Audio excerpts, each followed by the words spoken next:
Hi everyone, कैसे हो आप सभी और कैसी चल रही है आप सभी की बोर्ड एग्जाम्स की प्रिपरेशन। आई होप आप सभी काफ़ी अच्छे होंगे और बोर्ड एग्जाम्स की प्रिपरेशन अच्छी चल रही होगी क्योंकि एग्जाम पास में है। तो आप सभी अच्छे से अपने सिलेबस को कंप्लीट करने में लगे होंगे। ठीक है, तो यहाँ पर एमसीक्यू सीरीज़ में लेकर आया था, जहाँ पर प्रीवियस वीडियो में मैंने बुक नंबर 1, आपकी हिस्ट्री की बुक नंबर 1 से जो इंपॉर्टेंट एमसीक्यूज़ है वो मैंने वहाँ पर कवर कराए थे। तो 60 एमसीक्यूज़ हमने देखे थे उस वाली वीडियो में, बहुत इंपॉर्टेंट एमसीक्यूज़ थे। तो उसके साथ साथ यहाँ पर मैंने आपको और भी क्वेश्चन कराए थे कि भाई एक क्वेश्चन में से दूसरे क्वेश्चन कैसे फ्रेम हो सकते हैं। ठीक उसी तरीके से लाइक दैट यहाँ पर बुक नंबर 2 जो कि हमारी डील करती है हिस्ट्री की विद मेडिवल इंडियन हिस्ट्री, तो उससे रिलेटेड यहाँ पर जो भी मोस्ट एक्सपेक्टेड एमसीक्यूज है इंपॉर्टेंट है वो मैं कवर कराने वाला हूँ। तो जैसे हमने वहाँ पर पार्ट 1 में एमसीक्यूज कवर करे थे 60 एमसीक्यूज, वैसे इस वाली बुक से भी हम 60 एमसीक्यूज कवर करेंगे। मोस्ट एक्सपेक्टेड यहाँ पर ये क्वेश्चन है, इंपॉर्टेंट टॉपिक से हैं, तो काफ़ी इंपॉर्टेंट होने वाली है ये वीडियो, तो लास्ट तक देख लेना इसको। तो यहाँ पर जो भी टाइप के एमसीक्यूज आएंगे, फॉर एग्जांपल यहाँ पर सिंपल क्वेश्चन है कोई भी फैक्चुअल बेस्ड, या फिर यहाँ पर कोई क्रोनोलॉजी वाला क्वेश्चन है, डेट वाला क्वेश्चन है, या फिर यहाँ पर एजर्शन रीजन वाले क्वेश्चन है, पिक्चर बेस्ड क्वेश्चन है, सारे मैंने डाले हुए हैं, सारे इंपॉर्टेंट हैं। तो वीडियो को आपको लास्ट तक देखना है। तो और जो जिस किसी ने पार्ट 1 नहीं देखा, बुक नंबर 1 के एमसीक्यूज नहीं देखे, तो यहाँ पर 1 से 4 चैप्टर मैंने कंप्लीट कवर करा दिए हैं, वो आप देख सकते हो एक ही वीडियो के अंदर, लिंक मैं आपको नीचे प्रोवाइड कर दूंगा। तो ये वाली जो बुक है इसको हमें स्टार्ट करना है, इसमें भी हम 60 एमसीक्यूज देखेंगे। और आपको क्या करना है, नोटबुक लेके बैठ जाओ और वहाँ पर जो भी क्वेश्चन स्क्रीन पर आएंगे उसको रीड करना, उसके बाद अटैम्प्ट करना। अटैम्प्ट करने के बाद देखना कि आपका सही है या गलत है, उसके बाद अपने आप को आपको मार्क्स देने हैं और टोटल स्कोर जो भी आपका होगा, टोटल फाइनल स्कोर, वो आपको नीचे कमेंट करके बताना है। फॉर एग्जांपल अगर कोई भी आपका गलत हो जाता है कोई भी क्वेश्चन, तो यहाँ पर आपको डरना नहीं है उससे कि चलो कोई बात नहीं गलत हो गया, उससे आपको सीख लेनी है कि हाँ यहाँ पर इसका आंसर क्या होगा और ये मुझे मिस्टेक आगे रिपीट नहीं करनी। ठीक है, और कोई भी क्वेश्चन दिखाने के बाद ज़्यादा यहाँ पर रुकूंगा नहीं, बिकॉज वीडियो बड़ी हो जाती है उससे काफ़ी ज़्यादा।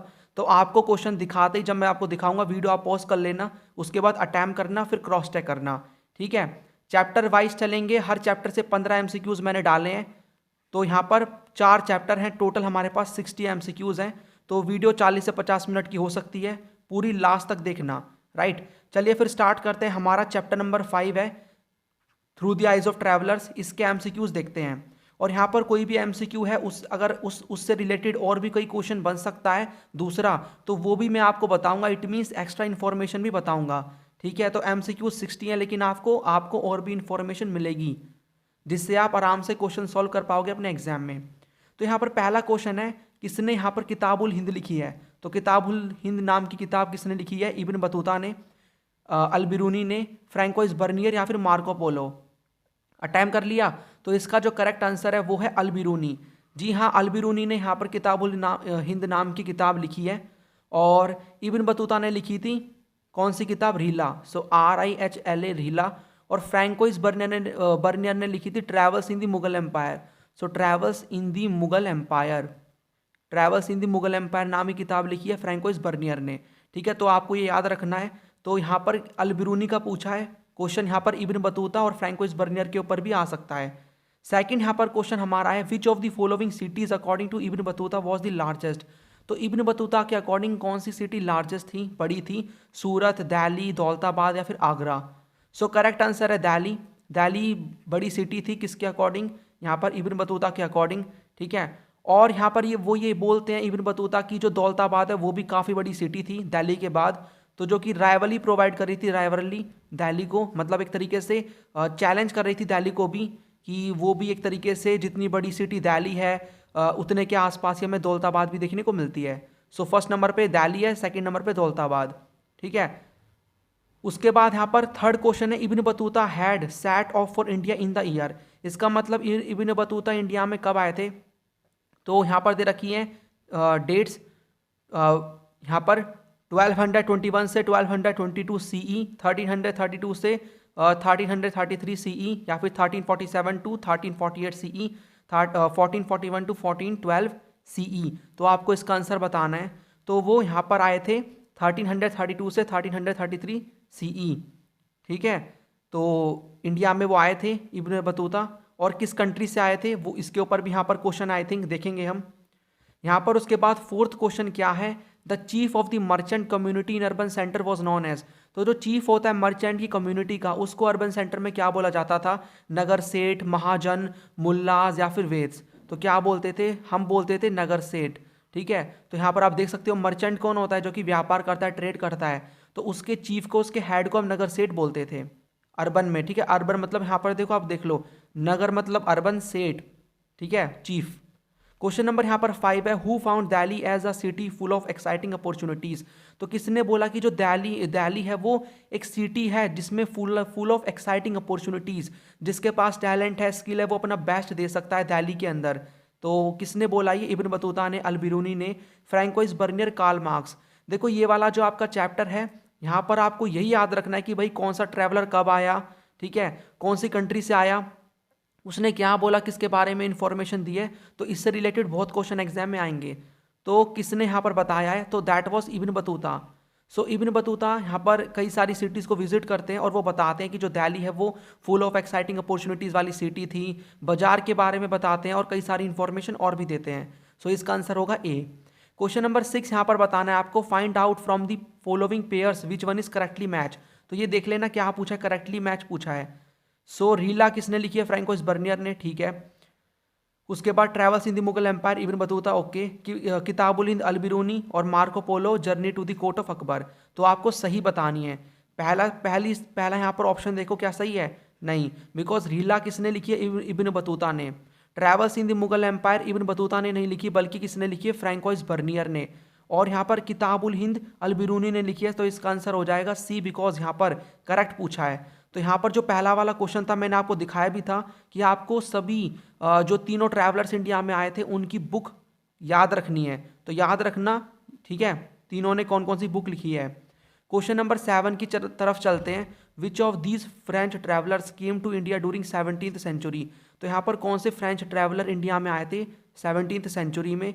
सो अल बिरूनी, इब्न बतूता, अबुल फजल या फिर फ्रैंकोइस बर्नियर। मैंने आपको बताया था कि ये भी क्वेश्चन एग्जाम में आ सकता है कि कौन सा ट्रैवलर कब आया, कौन सी सेंचुरी में। सो यहाँ पर फ्रैंकोइस बर्नियर आते हैं 17th सेंचुरी में। सो अल बिरूनी 11th सेंचुरी में आते हैं, और इब्न बतूता 14th सेंचुरी में, और फ्रैंकोइस बर्नियर आते हैं 17th सेंचुरी में। अब अल बिरूनी कहाँ से आते हैं? सो ये उज्बेकिस्तान से आते हैं। ठीक है, उज्बेकिस्तान से, और ये आते हैं मोरक्को से। ठीक है, तो मोरक्को से आते हैं जो कि अफ्रीकन कंट्री है। यहाँ पर MOROCCO। ठीक है, मोरक्को स्पेलिंग आप देख लेना स्पेलिंग। फ्रैंकोइस बर्नियर कहाँ से आते हैं? ये आते हैं फ्रांस से। ठीक है, तो ये आपको याद रखना है। Al Biruni 11th century Uzbekistan, Ibn Battuta 14th century Morocco, and Francois Bernier 17th century France.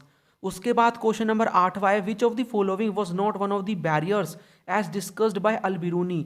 यहाँ पर आपको बताना है कि इनमें से कौन सा ऐसा बैरियर नहीं है जो कि बताया है अल बिरूनी ने।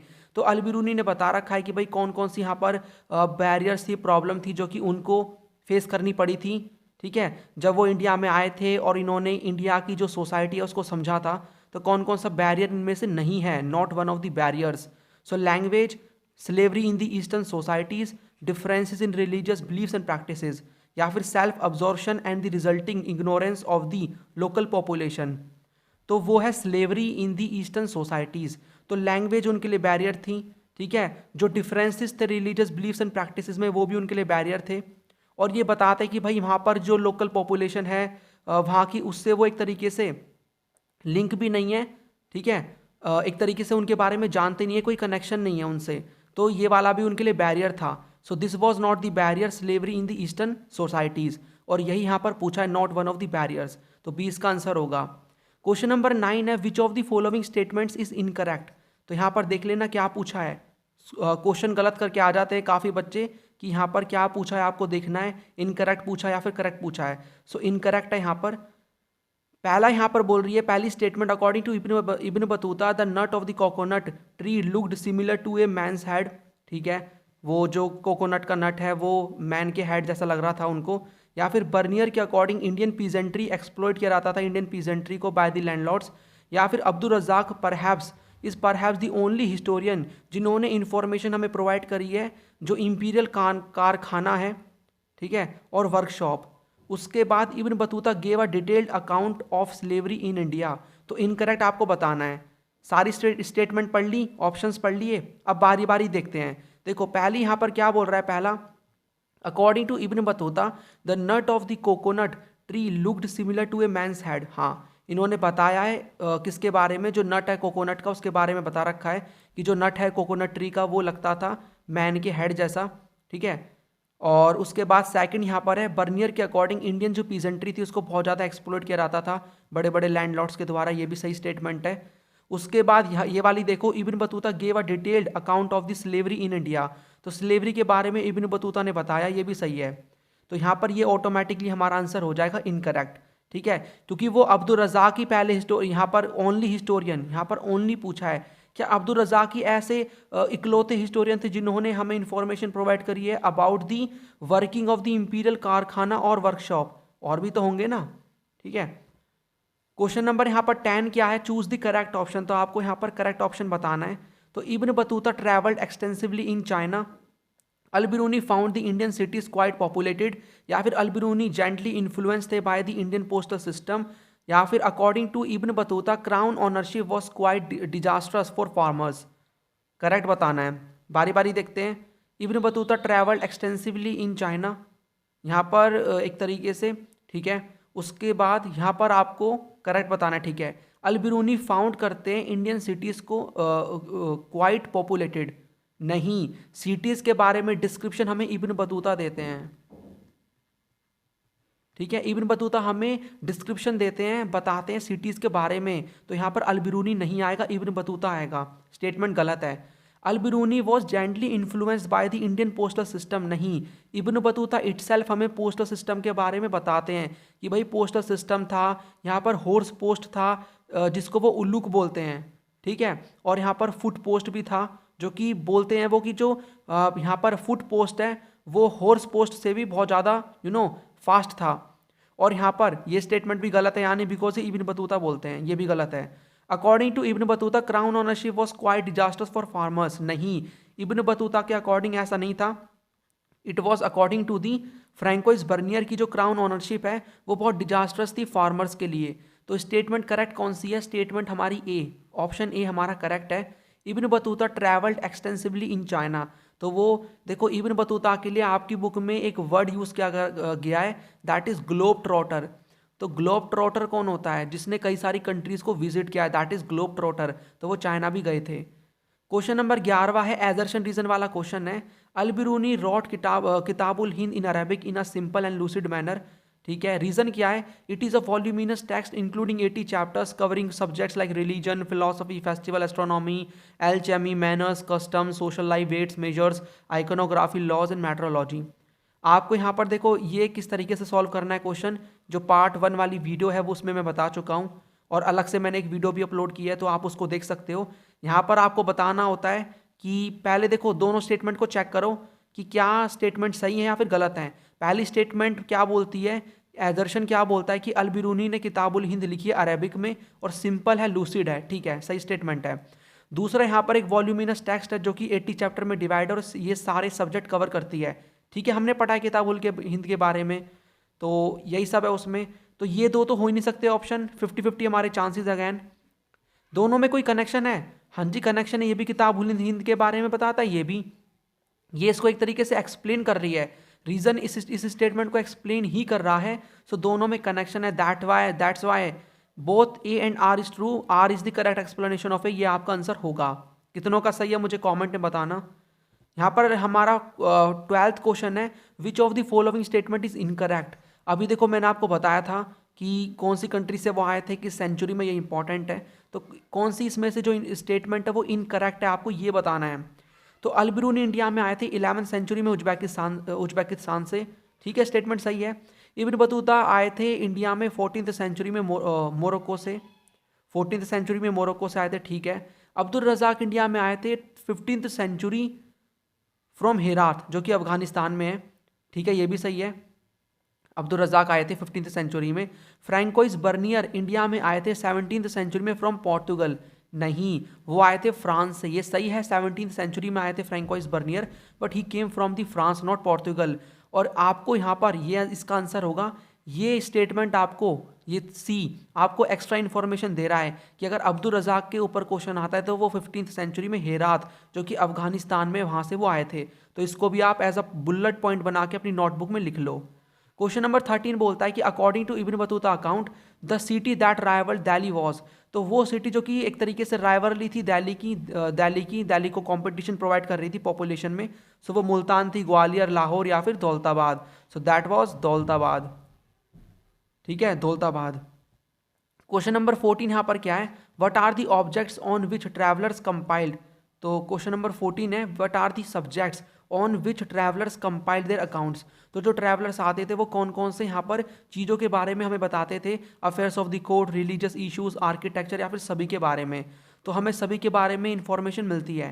ठीक है, क्वेश्चन नंबर 15 बताता है आपको इस इमेज को देखना है और बताना है कि ये किसके बारे में बताती है। सो एक बोट जो कि कैरी कर रही है पैसेंजर को, या फिर एक बोट जो कि कैरी कर रही है पिलग्रिम्स को, श्रद्धालुओं को, या फिर एक बोट जो कि कैरी कर रही है बुद्धा एंड हिज फॉलोवर्स, या कोई भी नहीं। तो इसका आंसर है ए बोट कैरिंग पैसेंजर्स। तो आपकी बुक में ये इमेज है, ये आप यहाँ पर बोट देख सकते हो, ये पैसेंजर को कैरी कर रही है। ठीक है, स्कल्पचर है ये बेसिकली एक। सो इस चैप्टर के एमसीक्यूज हमने देखे। नेक्स्ट चैप्टर पे चलते हैं, दैट इज चैप्टर नंबर 6 भक्ति सूफी ट्रेडिशंस। पहला यहाँ पर क्वेश्चन है कि आपको लिटरल मीनिंग बताना है टर्म सिलसिला। तो सिलसिला का आपको लिटरल मीनिंग बताना है। तो क्या होगा भाई इसका आंसर, चेन होता है, डिसाइपल, डिवोशन या फिर विदाउट एट्रीब्यूट्स। तो सिलसिला का मतलब होता है चेन। ठीक है, चेन बढ़ती जाती है उनके यहाँ पर शेख में और उनके डिसाइपल में। कि सपोज यहाँ पर कोई उनका शेख है, लीडर है, उनके डिसाइपल, फिर इनकी डेथ के बाद इनका भी कोई डिसाइपल होगा, तो ये चेन बनती जाती है जिसको हम सिलसिला बोलते हैं। क्वेश्चन नंबर 2 यहाँ पर बोलता है which of these was a part of Chishti worship. तो जो चिश्ती वर्शिप का यहाँ पर आपको बताना है कौन सा पार्ट है, dance, music, qawwali, all of these. तो यहाँ पर सभी हैं इसके पार्ट, डांस भी होता है, म्यूजिक भी, कवाली भी। ठीक है, तो यहाँ पर आप एक चीज़ भी यहाँ पर देख सकते हो, चिश्ती किससे रिलेटेड है, सूफीज़म।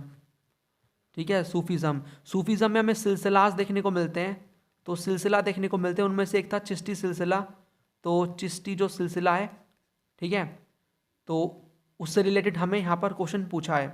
क्वेश्चन नंबर 3 यहाँ पर है कि Karaikal Ammaiyar was a devotee of. तो किसकी डिवोटी थी ये, कृष्णा की, राम की, शिवा की या फिर ब्रह्मा की। So that was the devotee of Lord Shiva. Karaikal Ammaiyar women devotee थी ये।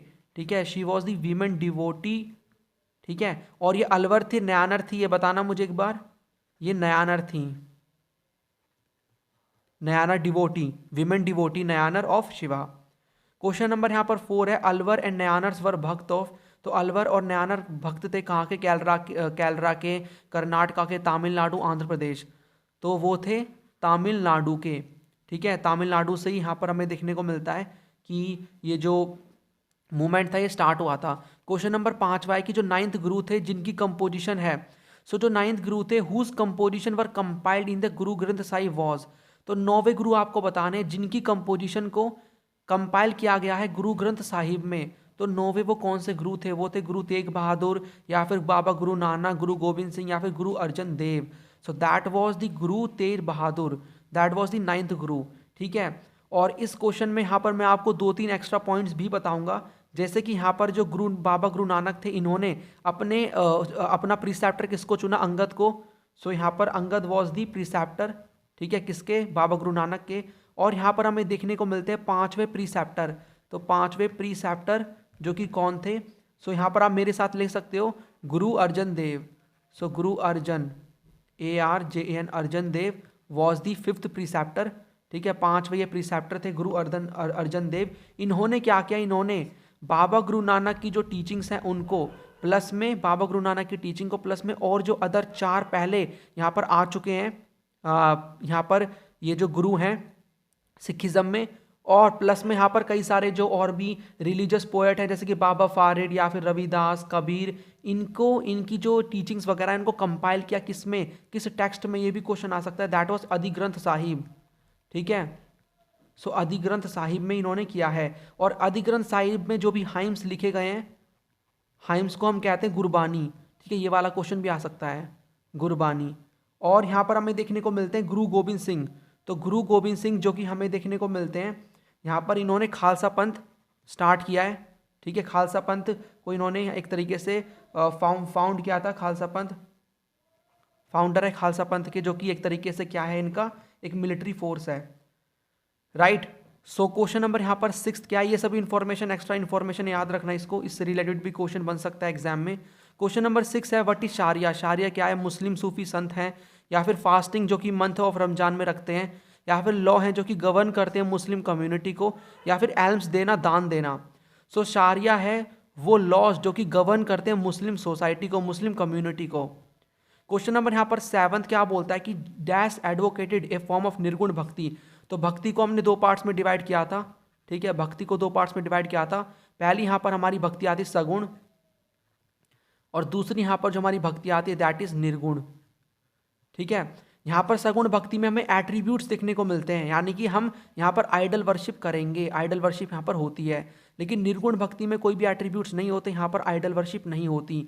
तो यहाँ पर आइडल वर्शिप नहीं होती, तो निर्गुण भक्ति को इनमें से कौन से पर्सन फॉलो करते थे, एडवोकेट करते थे। सो बाबा गुरु नानक, गुरु तेग बहादुर, गुरु अर्जन देव, गुरु Govind Singh. So nirguna bhakti without attributes, so that was the Baba Guru Nanak.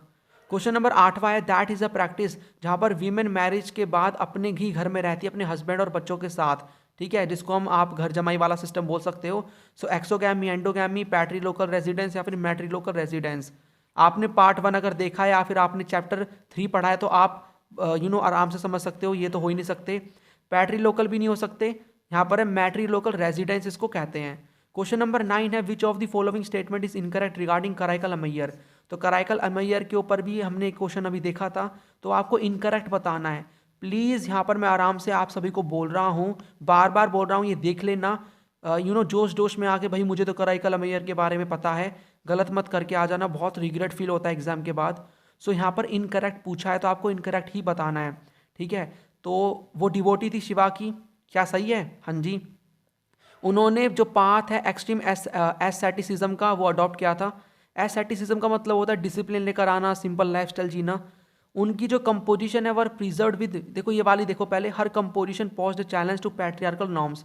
तो जो पैट्रियार्कल नॉर्म्स हैं उनको वो चैलेंज प्रोवाइड करते थे उनके कंपोजिशन, ये भी सही है।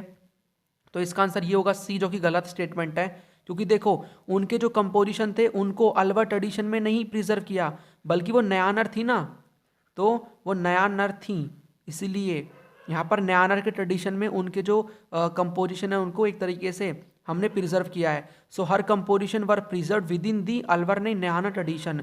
तो यहाँ पर अल्वर गिवन है, इसलिए ये स्टेटमेंट गलत है, तो हमारा आंसर सी होगा। क्वेश्चन नंबर 10 यहाँ पर क्या बोलता है कि यहाँ पर जो अतिया मॉक्स है वो कहाँ पर लोकेटेड है, बांग्लादेश में, इंडिया में, सऊदी अरेबिया में या फिर पाकिस्तान में। सो अतिया मॉक्स लोकेटेड है बांग्लादेश में, ठीक है। एक और है शाह हमादन मॉक्स, आपकी बुक में गिवन है शाह हमादन मॉक्स, ठीक है, MOSQUE मॉक्स। तो ये हमें कहाँ पर देखने को मिलता है, ये श्रीनगर में देखने को मिलता है, ठीक है, श्रीनगर में देखने को मिलता है शाह हमादन मॉक्स। Question number 11 is dash is the best known women poet जिनके सॉन्ग्स को her songs continue to be sung by women and man specially those who are poor and considered low caste. तो ऐसी नॉन फेमस वीमेन पोएट है जिनके songs को गाया जाता है वीमेन के द्वारा, मैन के द्वारा, जो कि मोस्टली पुअर या फिर लो कास्ट बैकग्राउंड को बिलोंग करते हैं। सो वो है राधा किशोरी, मीराबाई, या फिर जमुना बेन, या फिर कस्तूरी बाई। सो मीराबाई, ठीक है। मीराबाई के ऊपर और भी क्वेश्चन आ सकता है कि भाई एक तरीके से इन्होंने अपने हस्बैंड एज अपना जो कॉमन रोल होता है वाइफ का वो नहीं निभाया, ठीक है, और इनकी शादी हुई थी, इनके एक तरीके से ब्रदर इन लॉ ने इनको पॉइजन देने की कोशिश करी। ये इनका जो एक तरीके से ये कृष्णा को अपना लवर मानती थी, तो किन के बारे में बात हो रही है, मतलब आपको स्टेटमेंट दे देंगे किसी के भी बारे में और आपसे पूछेंगे किसके बारे में है ये, तो आपको बताना है कि भाई किसके बारे में, तो याद रखना, ठीक है। मीराबाई से रिलेटेड क्वेश्चन आएगा तो आप आराम से कर पाओगे। क्वेश्चन नंबर 12 है, एजर्शन यहाँ पर दे रखा है, नयानर संत जो थे साउथ इंडिया के वो शिव भक्त थे। यहाँ पर रीजन क्या है, नयानर वर a group of Sant total of 600 in number, they had there base in waste India and were the devotees of Lord Shiva. पहला स्टेप इसको क्वेश्चन को सॉल्व करने का मैंने आपको बता रखा है, पहले ये चेक करो स्टेटमेंट सही है या गलत है दोनों। तो नयानर जो संत थे साउथ इंडिया के वो शिव भक्त थे, यस। नयानर जो थे वो ग्रुप ऑफ संत थे जो कि 1600 थे, मतलब 600 थे नंबर में, और उनका जो बेस था वो वेस्ट इंडिया में था और वो डिवोटी थे लॉर्ड शिवा के। देखो क्या कोई नंबर फिक्स हो सकता है किसी भी एक तरीके से? आप खुद ही सोचो, एक ऐसी कम्युनिटी है, ऐसा ग्रुप है जो कि किसी पर्टिकुलर गॉड की पूजा करता है, तो वो क्या फिक्स होंगे? नहीं ना। और यहाँ पर एक और चीज़ गलत है, उनका जो बेस था वो वेस्ट इंडिया में नहीं था, साउथ इंडिया में था। ये वाली स्टेटमेंट इतनी सही है कि वो डिवोटी थे लॉर्ड शिवा के, लेकिन इसकी वजह से और इसकी वजह से ये स्टेटमेंट गलत है। तो यहाँ पर A is true R is false, A is true R is false. ठीक है, आपको इतना पता लग गया भाई इनमें से कौन सा गलत है कौन सा सही है, तो आपको ये वाली तो कटी जाती है स्टेटमेंट। ठीक है, क्योंकि यहाँ पर दोनों को ट्रू बोला गया है। क्वेश्चन नंबर यहाँ पर 13 है कि जो टेम्पल है जैसे कि चिदम्बरम में, थंजावुर में, गंगाईकोंडा, चोलापुरम में, वो कंस्ट्रक्ट किए गए हैं under the patronage of Chola rulers. तो ये क्वेश्चन भी बन सकता है भाई किसने यहाँ पर बनवाए हैं? चोला रूलर्स ने, जिन्होंने साउथ इंडिया पे रूल किया था, साउथ इंडिया पे। ठीक है, और जो अबव टेम्पल्स हैं जो डेडिकेट हैं किस गॉड को, तो ये टेम्पल किस गॉड को डेडिकेटेड है जिनको चोला रूलर्स ने बनवाया था? Lord Vishnu, Lord Shiva, Lord Hanuman या फिर लॉर्ड नहीं है, नन ऑफ द अबव है। सो इसका जो आंसर है वो है लॉर्ड शिवा। ठीक है, क्वेश्चन नंबर 14 यहाँ पर है कि जो चोला किंग्स थे उन्होंने इंट्रोड्यूस किया था कि जो तमिल के शिवा हाइम्स हैं टेम्पल में under patronage. So the Chola Kings also introduce singing of Tamil Shiva hymns in the temples under the patronage, taking the initiative to collect and organize them into a text named the text। यानी कि चोला rulers ने क्या किया, जो भी इनके यहाँ पर शिव जी से रिलेटेड जो हाइम्स थे, भजन थे, ठीक है, उनको एक तरीके से किसी टेक्स्ट में लिखवाया। उस टेक्स्ट का आपको नाम बताना है, नेम द टेक्स्ट। तो वो नलाईरा दिव्या प्रबंधनम है, तेवारम है, कबीर पंथ है, गुरु ग्रंथ साहिब है। तो वो है तेवारम। और नलाईरा दिव्या प्रबंधनम क्या है? तो ये हमें देखने को मिलता है ये अलवर। तो जो अलवर हैं, अलवर की ये कंपोजिशन है जिसको तमिल वेदा बोला जाता है। ठीक है, तमिल वेदा बोला जाता है। ये दिखाता है कि भाई ये जो टेक्स्ट है इनके कितने इंपॉर्टेंट है, जिनको ये तमिल वेदा बोल रहे हैं। तो अलवर की कंपोजिशन है ये भी आप याद रखना। तेवारम क्या है? जिसको इन्होंने एक तरीके से यहाँ पर जिसके अंदर तमिल शिवा हाइम्स लिखे गए हैं। ठीक है, क्वेश्चन नंबर 15 यहाँ पर है, आइडेंटिफाई करना है given image from the following options. तो ये कौन सा मोक्ष आपको देखने को मिलेगा? अतिया मोक्ष, शाहमादन मोक्ष, अदीना या फिर अटाला। सो ये है हमारा अतिया मोक्ष जो कि बांग्लादेश में हमें देखने को मिलता है। और शाहमादन मोक्ष भी आपकी बुक में इसकी इमेज है जो कि हमें श्रीनगर में मिल जाएगा। ठीक है, नेक्स्ट चैप्टर हमारा चैप्टर नंबर 7, इसकी तरफ चलते हैं। तो यहाँ पर आपको बताना है कि फर्स्ट डायनेस्टी जिसने रूल किया ओवर विजयनगर एम्पायर वो कौन सी डायनेस्टी थी? सो विच डायनेस्टी दैट वाज? सुलुवा, संगम, सालुवा, संगम, तुलुवा या फिर अराविडू। तो हमें 4 डायनेस्टी देखने को मिलती हैं। फर्स्ट डायनेस्टी कौन सी थी? सो पहली डायनेस्टी संगम डायनेस्टी थी। ठीक है, संगम डायनेस्टी। फिर सालुवा डायनेस्टी आती है, उसके बाद आती है यहाँ पर तुलुवा डायनेस्टी। ठीक है, और बाद में अराविडू डायनेस्टी। तो फर्स्ट डायनेस्टी कौन सी थी? संगम डायनेस्टी। सो इसका आंसर होगा बी। ये आप याद रखना, इससे रिलेटेड क्वेश्चन आते हैं। और कृष्णदेवराया किस डायनेस्टी को बिलोंग करते थे? दैट वाज दी यहाँ पर तुलुवा डायनेस्टी। ठीक है, कृष्णदेवराया किस डायनेस्टी को बिलोंग करते थे, ये भी इंपॉर्टेंट है। क्वेश्चन नंबर 2 है, the scenes from Ramayana were sculpted on the inner walls of. तो जो सीन है रामायण के वो हमें देखने को मिलते हैं किसकी इनर वॉल्स में? लोटस महल की, हजारा रामा टेम्पल, विरूपक्षा टेम्पल या फिर विथाला टेम्पल। तो यह है हजारा रामा टेम्पल जो कि हमें देखने को मिलता है royal centre of the Vijayanagara empire. So Vijayanagara empire के रॉयल सेंटर में हमें देखने को मिलता है, जहाँ पर हमें रामायण के कुछ सीन्स की एक तरीके से पेंटिंग मिल जाती है, स्कल्पचर मिल जाता है इनर वॉल्स में। तो इस टेम्पल की वॉल में हमें रामायण के सीन देखने को मिल जाते हैं। ठीक है, लोटस महल भी हमें रॉयल सेंटर में देखने को मिलता है। विरूपक्षा टेम्पल, विथाला टेम्पल, ये हमें कहाँ पर? सैक्रेड जो सेंटर है हमारा विजयनगर एम्पायर का, वहाँ देखने को मिलते हैं। विरूपक्षा और विथाला टेम्पल, यहाँ पर मेन डीटी कौन से हैं, इनके ऊपर भी क्वेश्चन है, इसलिए मैं यहाँ पर नहीं बताऊंगा आपको। क्वेश्चन नंबर 3 है, which of these river was the major source of water for Vijayanagara. तो इनमें से कौन सी रिवर मेन सोर्स थी वाटर की विजयनगर के लिए? तो कावेरी रिवर, कृष्णा, तुंगभद्रा या फिर महानदी। सो रिवर थी तुंगभद्रा रिवर जो कि कृष्णा रिवर की ट्रिब्यूटरी है। ठीक है, ट्रिब्यूटरी का मतलब क्या होता है? सहायक नदी। ठीक है, तो एक बड़ी नदी में से जो छोटी छोटी नदी निकलती हैं वो होती हैं ट्रिब्यूटरी। क्वेश्चन नंबर यहाँ पर क्वेश्चन नंबर 4 है, in 1565 AD Vijayanagara army fought the battle of Rakshasi Tangadi under. तो यहाँ पर 1565 में बैटल ऑफ तालिकोटा होता है, जिसको बैटल ऑफ राक्षसी तंगड़ी भी बोलते हैं। तो ये किसके अंडर हुआ था, जब यहाँ पर रूलर कौन थे, कृष्णदेवराय के, या फिर आप बोल सकते हो लीडर जो कि रिप्रेजेंट कर रहे थे इस इसके अंदर, बैटल के अंदर। So that was Krishnadevaraya, Ramaraya, Harihara Bukka. So that was the Ramaraya. ठीक है, इनकी डेथ के बाद ही, ये जो कृष्णदेवा की डेथ के बाद ही जब अराविडू डायनेस्टी आती है, ठीक है, जिसके यहाँ पर हम बोल सकते हैं लीडर थे रामाराया, तो उसके बाद ही इस विजयनगर एम्पायर का डिक्लाइन हो जाता है। और हरिहर और बुक्का ने क्या किया है, फाउंड किया था किसको, विजयनगर एम्पायर को 1336 में। And they belong to the which dynasty, Sangama dynasty, जो कि हमारी फर्स्ट डायनेस्टी थी। क्वेश्चन नंबर 5 है, which traveller called the Mahanavami dibba as the house of victory. तो किसने बोला है, so Duarte Barbosa, Fernao Nuniz ने, डोमिंगो पेस ने, या फिर अब्दुल रज़ाक ने। तो यहाँ पर जो बोला है वो डोमिंगो पेस है, जिन्होंने बोला है महानवामी दिब्बा को house of victory.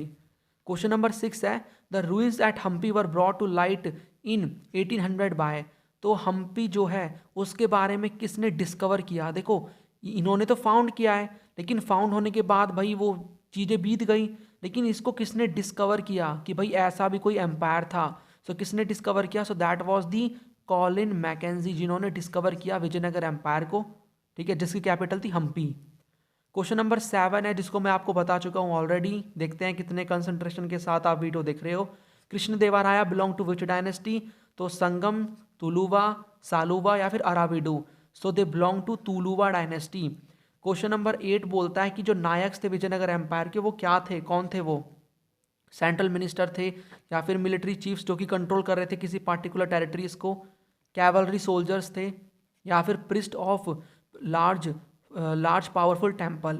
So that were the, कौन थे वो, मिलिट्री चीफ जो कि कंट्रोल कर रहे थे पार्टिकुलर टेरिटरी को। सो मिलिट्री कमांडर थे नायक्स, ठीक है। और इन्होंने भी काफ़ी सारे गोपुरम्स बनवाए हैं, ठीक है। गोपुरम आपने देखा होगा, टेम्पल जो होता है उसका जो एंट्रेंस है उसके ऊपर बड़ा सा स्ट्रक्चर होता है, जो कि आपको दूर से ही बता देगा कि हाँ यहाँ पर टेम्पल है, थोड़ी दूरी पे, ठीक है। क्वेश्चन नंबर यहाँ पर 9 है, कंसिडर करना है फॉलोइंग ट्रैवलर्स को। तो यहाँ पर निकोलो कॉन्टी है, अब्दुल रज़ाक है, बर्नियर है, या फिर टैवर्नियर है। यहाँ पर आपको बताना है इनमें से किसने विजिट किया है विजयनगर एम्पायर को, ठीक है। तो यहाँ पर आप देख सकते हो किस तरीके से, देखो फ्रैंकोइस बर्नियर यहाँ पर जो हमारा 9th है, उसमें हमें क्या देखने को मिलेगा, हमें बताना है कि किसने यहाँ पर विजिट किया है। तो यहाँ पर जो फ्रैंकोइस बर्नियर थे उन्होंने विजिट नहीं किया है, वो तो यहाँ पर मुगल एम्पायर को जाते हैं, तो ये 3 नहीं हो सकता, तो यहाँ पर हम 3 को एलिमिनेट कर देंगे। अब हमारे पास ये है बी और हमारे पास डी है, ठीक है। बी में 1 2 दे रखा है, यानी 1 2, और इसमें 1 और 4, यानी 1 दोनों में कॉमन है, 1 तो होगा ही, ठीक है। तो यहाँ पर 1 दोनों में दे रखा है, तो 1 हमारा होगा, यानी निकोला कॉन्टी तो गए हैं। अब हमें बताना है सेकंड में से या फिर 4 में से पता लगाना है। तो सेकंड अब्दुल रज़ाक या फिर टैवर्नियर। तो हमने टैवर्नियर के बारे में नहीं पढ़ा, अब्दुल रज़ाक के बारे में हमने पढ़ा है, अब्दुल रज़ाक समरकंदी, ठीक है, जो कि फोर्टिफिकेशन के बारे में भी बताते हैं। सो हमारा आंसर होगा 1 एंड सेकंड, यानी कि हमारा जो आंसर होगा वो होगा बी, ठीक है। बी हमारा आंसर होगा, that is Nicolo de Conti and Abdul Razzaq, जिन्होंने विजिट किया है विजयनगर एम्पायर को। क्वेश्चन नंबर 10 है, which goddess is called Pampa Devi. तो किस गॉडेस को पंपा देवी बोला जाता था। So goddess Parvati, goddess Saraswati, goddess Lakshmi, या फिर none of the above. So that was the goddess Parvati, ठीक है, Pampa Devi. Remember this point. Question number 11 is which of the following statements regarding Vijayanagara is incorrect. कौन सी statement with regarding to the Vijayanagara जो कि incorrect है। सो वो है, यहाँ पर हमें देखना पड़ेगा पहले सारी स्टेटमेंट पढ़ लो एक बार, फिर मैं इसका आंसर आपको बताता हूँ। तो देखो पहला यहाँ पर बोल रहा है reservoirs, canals, tanks have to provide the water requirements of Vijayanagara, ठीक है। यहाँ पर ये सारी चीज़ें बनती थी जो कि वाटर रिक्वायरमेंट पूरी करती थी विजयनगर की। सेकंड यहाँ पर most important tank Kamalapuram tank था, ये स्टेटमेंट भी सही है। The most important canal was the Hiriya canal, ठीक है। हीरिया कैनॉल को बनवाया बाय द सालुवा डायनेस्टी, नहीं ऐसा कुछ नहीं पढ़ा हमने। हीरिया कैनाल इंपॉर्टेंट कैनाल तो था, that was build by the ruler of Sangam dynasty, जो कि हमारी पहली डायनेस्टी थी। तो हमारा इनकरेक्ट हो गया डी, इसका आंसर होगा करेक्ट आंसर, और इस स्टेटमेंट के अकॉर्डिंग इनकरेक्ट है ये स्टेटमेंट। क्वेश्चन नंबर 12 यहाँ पर बोलता है एजर्शन कि the ruler of the Vijayanagara also had made vast fortification. The archaeologist made an elaborated study of roads within the city and the roads which led one out of the city. Reason बोलता है कि जो royal centre है were located in the south western part of the settlement which included over 60 temples. दोनों को पढ़ के पहले हमारा स्टेप 1 के अकॉर्डिंग चलेंगे। स्टेप 1 क्या बोलता है, पता लगाना कि स्टेटमेंट सही है या फिर गलत है। सो पहली स्टेटमेंट बोलते हैं कि जो रूलर थे विजयनगर के, उन्होंने वास्ट फोर्टिफिकेशन बनवाए। और आर्कोलॉजिस्ट क्या करते हैं, इलाबोरेटेड स्टडी करते हैं रोड्स की within the city and the roads which led one out of the city. Statement सही है बिकॉज फोर्टिफिकेशन ये करवाते थे। रीजन क्या बोलता है यहाँ पर, the royal centre were located in the south western part of the settlement which included over 60 temple. Royal centre जो विजयनगर के साउथ वेस्टर्न पार्ट में था और जहाँ पर हमें 60 टेम्पल देखने को मिलते हैं। पढ़ा है हमने रॉयल सेंटर वाले टॉपिक में ऐसा। लेकिन आप एक बार एक चीज़ तो देखो, दोनों में कोई कनेक्शन लग रहा है आपको? पहले यहाँ पर देखो, ये दो नहीं हो सकते, अब इन दोनों में से हमें पता लगाना है क्योंकि दोनों हमारे लिए सही हैं। ये बात कर रहा है फोर्टिफिकेशन की, ये बात कर रहा है रॉयल सेंटर में, रॉयल सेंटर की। कोई कनेक्शन है दोनों में? कोई कनेक्शन नहीं है। हालांकि दोनों स्टेटमेंट सही हैं, अलग अलग अपनी independently they are correct, but कोई कनेक्शन नहीं है। इट मीन्स हमारा आंसर होगा B, both A and R is true but R is not the correct explanation of A. इस तरीके से आपको सॉल्व करना है, बिलीव मी, ऐसे सॉल्व करोगे आराम से, झक्कास तरीके से आपका ये क्वेश्चन सॉल्व होगा। क्वेश्चन नंबर 13 यहाँ पर है, who describe the house of ordinary people which have not survived the other houses of the people are thatched but nonetheless well built and arranged according to occupations in long streets with many open places। किसने describe किया है कि जो ordinary people के house थे वो बच नहीं पाए, लेकिन जो अदर हाउसेज हैं पीपल के वो थैस्ड है, यानी किसके बने थे, वो घास फूस के बने थे। और बट नॉनथलेस वेल बिल्ट और अरेंज थे वो, यानी वेल बिल्ट थे और अरेंज थे वो ऑक्यूपेशन के अकॉर्डिंग, लॉन्ग स्ट्रीट में विद मैनी ओपन प्लेसेस। तो ये बात किसने बोली है, किस ट्रैवलर ने बोली है basically? Duarte Barbosa, Niccolo de Conti, Domingo Paes या फिर अब्दुल रज़ाक? बताओ क्या होगा इसका आंसर। सो ये बोली है डुआर्टे बारबोसा ने। ठीक है, डुआर्टे बारबोसा ने बताया है हमें कि जो हाउस थे ऑर्डिनरी पीपल के वो बच नहीं पाए, लेकिन यहाँ पर जो अदर पीपल के हाउस है वो थैस्ड हैं और वो अच्छे तरीके से बने हुए हैं, अरेंज है ऑक्यूपेशन के अकॉर्डिंग।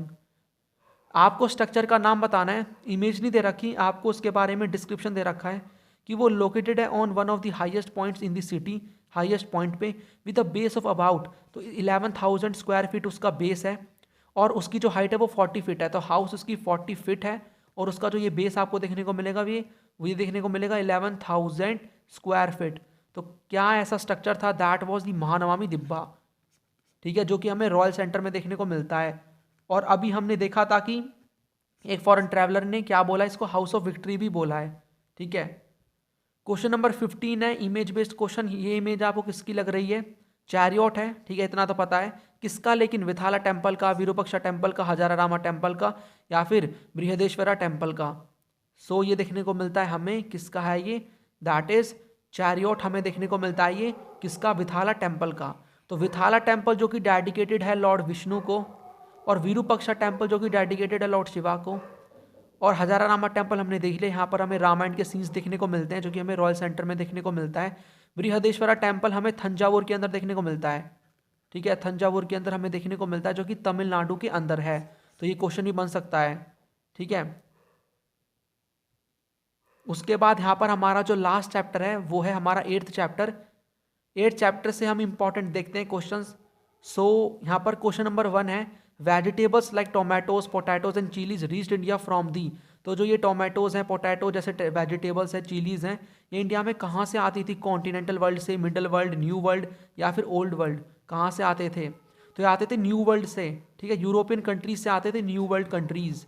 क्वेश्चन नंबर 2 है, which of the following crops were consider as जिनसे कामिल। तो जिनसे कामिल का मतलब है परफेक्ट क्रॉप्स।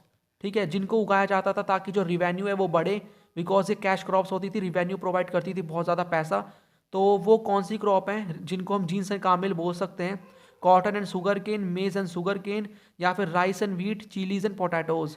तो वो हैं cotton and sugar cane. Question number 3 यहाँ पर बोलता है, what do you understand by the term खुद खास्ता। तो हमें 2 टाइप के पीसेंट देखने को मिलते हैं। पहला तो हमें देखने को मिलता है खुद खास्ता। ठीक है, खुद खास्ता, और हमें देखने को मिलता है पाही खास्ता। तो यहाँ पर खुद खास्ता के बारे में है कि खुद खास्ता इनमें से कौन सा है? तो पीजेंट जो कि रेजिडेंट थे विलेज के या फिर non resident cultivators, revenue collectors, head of जाति पंचायत। सो वो थे वो पीजेंट जो कि रेजिडेंट थे विलेज के, ठीक है। तो इसका आंसर ए होगा। पाही खास्ता के बारे में यहाँ पर मैं आपको बताऊंगा अभी, यहाँ पर इससे रिलेटेड क्वेश्चन भी है। क्वेश्चन नंबर यहाँ पर 4 क्या बोलता है, what was the village headman called. तो जो विलेज का हेडमैन है उसे क्या बोला जाता था, मुकद्दम, असारी, मुजरेन या फिर रियाया। सो यहाँ पर वो थे मुकद्दम। सो जो हेड विलेज के जो हेडमैन होते थे उन्हें मुकद्दम बोला जाता था, ठीक है। क्वेश्चन नंबर यहाँ पर 5 है, during the Mughal empire how did the panchayat use the funds available to it. तो यहाँ पर जो मुगल एम्पायर के अंदर जो पंचायत है वो एक तरीके से कैसे फंड को यूज़ करती थी, कहाँ का यूज़ करती थी, उसको वो यूज़ करते थे रिवेन्यू ऑफिसर्स को एक तरीके से एंटरटेन करने के लिए, प्रोवाइड करने के लिए, या फिर पे करने के लिए सैलरी ऑफ मुकादम या फिर चौकीदार, मतलब चौकीदार भी एंड है। उसके बाद यूज़ करते थे ताकि वो एक्सपेंस को मीट कर सके फॉर कम्युनिटी वेलफेयर या फिर सभी। तो देखो पंचायत का काम क्या था, आप देख सकते हो किस तरीके से वो फंड को यूज़ करते थे। कॉमन सेंस लगाओ, ये सारे काम होंगे नहीं क्या भाई, वेलफेयर भी करना है, इन सभी की पेमेंट भी देनी है, रिवेन्यू ऑफिसर्स की भी पेमेंट देनी है। सो डी इसका आंसर होगा। क्वेश्चन नंबर यहाँ पर 6 है, find out from the following pair which one is not correctly match. तो इनमें से कौन सा करेक्टली मैच नहीं है, खरीफ ऑटम में, राबी स्प्रिंग, मक्का मेज या फिर मुकादम लेबरर। तो ऑटम मतलब जो खरीफ है वो ऑटम में यहाँ पर हमें देखने को मिलती है, इसकी यहाँ पर खेती होती है। राबी क्रॉप की स्प्रिंग सीजन में, मक्का को मेज़ बोलते हैं या फिर मेज़ को मक्का, ठीक है। मुकादम यहाँ पर जो है वो लेबरर नहीं थे बल्कि that was the head village headman, ठीक है। तो वो हेड होते थे विलेज के। डी इसका आंसर होगा, ठीक है। क्या आंसर होगा इसका, D will be the correct answer to this question. Question number 7 यहाँ पर है, which of these was a major reason for the higher status of zamindar in the Mughal empire. तो मुगल एम्पायर में जो जमींदार थे उनका बहुत हाई स्टेटस था। इनमें से आपको रीज़न बताना है कौन सा रीज़न है उनके हाई स्टेटस का। So they had a very high income, या फिर उनके पास एक्सटेंसिव पर्सनल लैंड था, या फिर most of the time they belong to the upper caste, वो अपर कास्ट को बिलोंग करते थे, या फिर सभी। सो इसका आंसर होगा सभी के सभी। ये सारे एक तरीके से रीज़न थे for the higher status of the zamindars.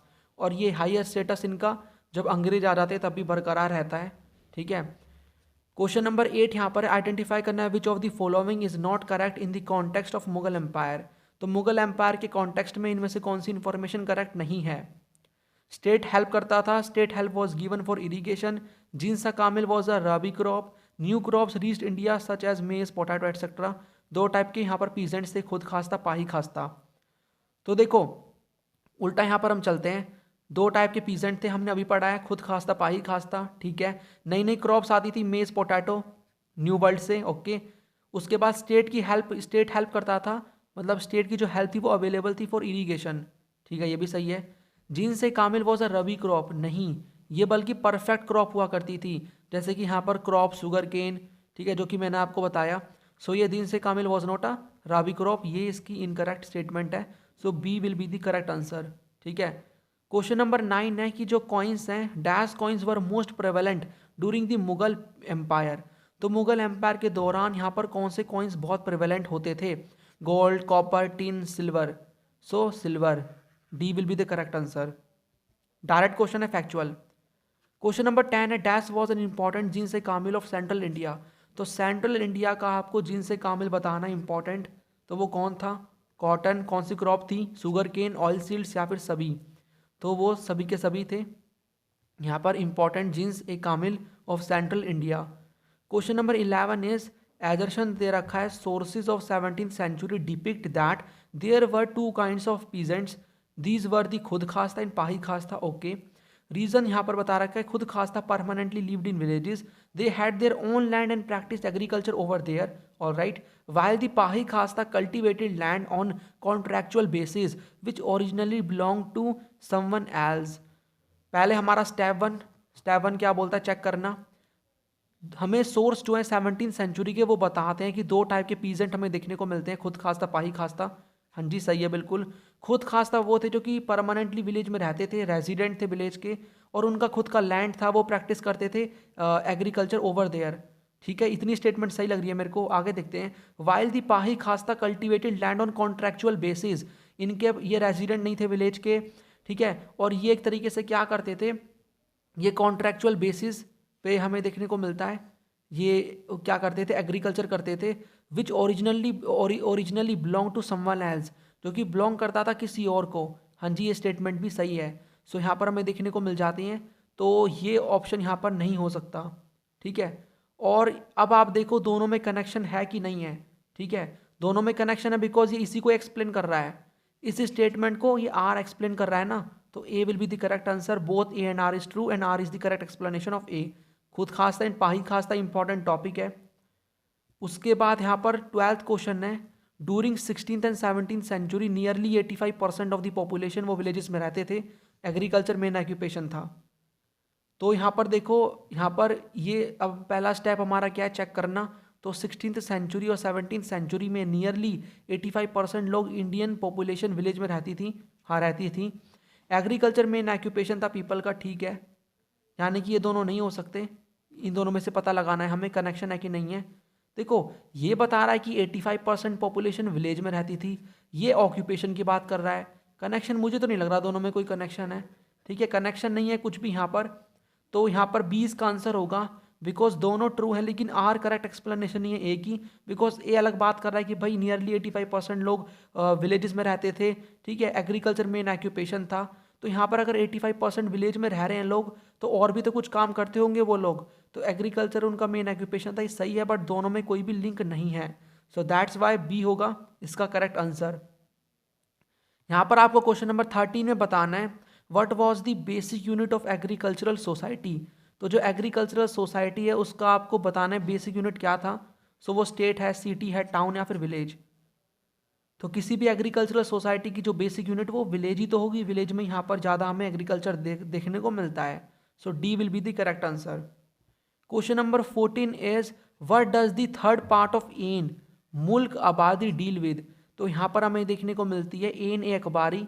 ठीक है, तो इसका जो हमें थर्ड पार्ट देखने को मिलता है मुल्क आबादी, किससे डील करता है, social side of the empire, physical side of the empire, administrative side of the empire, none of the above. A इसका आंसर नहीं है, B will be the correct answer. 14 का यहाँ पर बी आंसर होगा, फिजिकल साइड से deal करता है of the empire. Last question है who was the author of an अखबारी। तो एन अखबारी के में कौन देखने को मिलते हैं ऑथर, अलबिरूनी, अबुल फजल रहीम या फिर यहाँ पर फ़कीर अजायो, ठीक है, अजी आयो दीन। तो अबुल फजल अलामी यहाँ पर हमें देखने को मिलते हैं ऑथर ऑफ द एन अखबारी। तो यहाँ पर हमें देखने को मिलते हैं अकबरनामा। ठीक है, तो अकबरनामा जिसको जो कि अकबर के बारे में, इसको अबुल फजल ने लिखा है किताब को। इसमें जो हमें थर्ड पार्ट इसका देखने को मिलता है वो है जिसको हम उसको हम एन अखबारी कहते हैं, जो कि हमें किसके बारे में बताता है, उस समय किस तरीके से कोर्ट सिस्टम था, एडमिनिस्ट्रेशन था अकबर के अंडर, या फिर हमें देखने को मिलता है कि उस समय जो सोशल और रिलीजियस लाइफ थी लोगों की उसके बारे में इंफॉर्मेशन है इसके अंदर। और यहाँ पर हमें देखने को मिलता है कि आर्मी, सोर्स ऑफ रेवेन्यू, तो काफ़ी सारी इंफॉर्मेशन हमें इस बुक में मिलती है। सो अकबरनामा और एन अखबारी, यहाँ पर आप बोल सकते हो एन अखबारी अकबरनामा का पार्ट है, तीसरी बुक है, बिकॉज अकबरनामा 3 पार्ट्स में डिवाइडेड है। ठीक है, और एन अखबारी को भी अकबरनामा को भी किसने लिखा है, दोनों को अबुल फजल ने। ठीक है, और किसके बारे में है, ये अकबर के बारे में है, as the name suggest, right. तो यहाँ पर हमने इस वीडियो के अंदर 60 MCQs कवर करे हैं। अपना स्कोर बताना 60 में से, अगर थोड़े बहुत कम नंबर है कोई बात नहीं, डिमोटिवेट नहीं होना, कोई परफेक्ट नहीं होता, हर किसी को 100% नहीं पता। ठीक है, पढ़ो, उसको याद करो वहीं के वहीं, ताकि एग्जाम में अगर ये क्वेश्चन आता है तो आप गलत ना करो। ठीक है, पार्ट 1 नहीं देखा तो देख लेना। जिस तरीके से हमने यहाँ पर इस वीडियो के अंदर इंपॉर्टेंट क्वेश्चन देखे हैं यहाँ पर बुक 2 के, वैसे ही वी विल कवर बुक 3 के भी इंपॉर्टेंट 60 क्वेश्चंस MCQs, जो कि मोस्ट एक्सपेक्टेड होंगे। वीडियो आ जाएगी जल्दी, आप उसको भी आराम से देख सकते हो। और अगर आपको सारा हिस्ट्री का कंप्लीट स्टडी मटेरियल एक ही जगह पे चाहिए, सारी इंपॉर्टेंट PDFs जिसमें चैप्टर वाइज इंपॉर्टेंट नोट्स हैं, MCQs है 40 MCQs हर चैप्टर से, तो आप देख सकते हो आपके कितने चैप्टर हैं। तो यहाँ पर आपके 12 चैप्टर है, तो काफ़ी सारे आपको MCQs मिल जाएंगे इंपॉर्टेंट। यहाँ पर आपके यहाँ पर important question answer, important map, source based question, solve sample paper, mind map, तो इतना सारा आपको मटेरियल एक ही जगह पे PDF फॉर्म में मिल जाएगा। लेकिन ये पेड है, इसका प्राइस है 199, और यही ऐसा ही same material political science and geography के लिए भी 199 पर सब्जेक्ट अवेलेबल है। जिसको यहाँ पर एक तरीके से यहाँ पर चाहिए ये मटेरियल, आप इस नंबर पर व्हाट्सअप कर सकते हो। This is my personal number and you can WhatsApp here, and payment के बाद मैं आपको ये मटेरियल प्रोवाइड कर दूंगा। बहुत ही अच्छा मटेरियल है एग्जाम के लिए, यहाँ पर मोर देन इनफ है, आराम से आप इससे स्टडी कर सकते हो। आराम से पढ़ के, ठीक है। सारी इंपॉर्टेंट चीज़ें मैंने डाली हुई हैं, तो जिसको लेना है यू कैन टेक। ऑलराइट, तो मिलेंगे फिर नेक्स्ट वीडियो में। In that video we will cover important MCQs जो हमारी बुक किससे होंगे, 3 से, ठीक है। एंड वीडियो अच्छी लगी हो तो लाइक भी कर देना, एंड शेयर भी कर देना, बिकॉज मैंने देखा है आप लाइक नहीं करते हो। सो वीडियो को लाइक कर दिया करो, शेयर भी कर दिया करो, ताकि सबको बेनिफिट हो वीडियो का। ऐसी वीडियोज आती रहेंगी, चैनल पे एक्टिव रहना, आराम से मिलके पढ़ेंगे, सिलेबस कंप्लीट करते रहो अच्छे से, ठीक है, हो जाएगा। So will meet in the next video, and तब तक के लिए right now this is the end of this video. Thanks for watching, and as always God bless you all.